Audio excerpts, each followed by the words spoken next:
Dans cette dernière partie, on va parler des acides aminés. Alors, un acide aminé, c'est une structure qui est toujours la même. Un atome de carbone qui porte une fonction carboxyle, donc COH, et une fonction amino, NH2, sur le même atome de carbone. La fonction acide carboxylique, on l'a déjà vu, a des propriétés acido-basiques, puisque c'est un acide. Et la fonction amine, NH2, N porte un doublet non-liant, il a aussi des propriétés acido-basiques. On va essayer de voir ça en détail. On va commencer par l'acide carboxylique. Donc l'acide carboxylique, c'est COOH. Sa base conjuguée, c'est COO-, ça s'appelle l'ion carboxylate. Et donc, il y a un pKa qui est associé au couple COOH-COO-. Ce pKa est compris entre 2 et 5 en général. Et on peut donc tracer un diagramme de prédominance avec le pKa1 qui serait le pK du couple.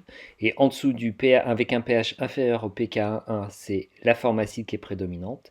Avec un pH plus grand que le pKa1, c'est la forme basique qui est prédominante, RCO-. On pourrait avoir exactement le même raisonnement avec la fonction amine. La fonction amine NH2 est une base, donc on va avoir son acide conjugué, ici ce serait NH3+. Et du coup on peut placer sur un diagramme de prédominance les différents membres du couple. Donc on va avoir avant le pKa du couple qu'on va appeler pKa2, donc pour un pH plus petit que pKa2, la forme acide qui est prédominante avec NH3+.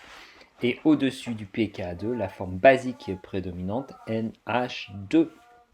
Un acide aminé a donc les deux fonctions qui sont présentes en même temps, donc on va mettre sur un même axe de pH les deux pKa. Donc j'ai représenté en rouge la fonction acide carboxylique. En dessous du pKa1,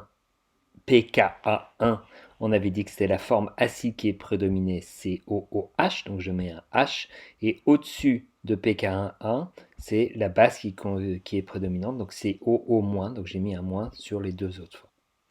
On peut faire de même avec la fonction amine. Et du coup, en dessous du pKa2, on a du NH3+. Ah, je m'aperçois que j'ai oublié de le faire sur celui qui est complètement à gauche, mais c'est pas grave. Et au-dessus du pKa2, on a NH2. Donc si on fait au bilan, on va pouvoir écrire la chose suivante. Et on s'aperçoit donc que suivant le pH, l'acide aminé n'a pas tout à fait la même formule.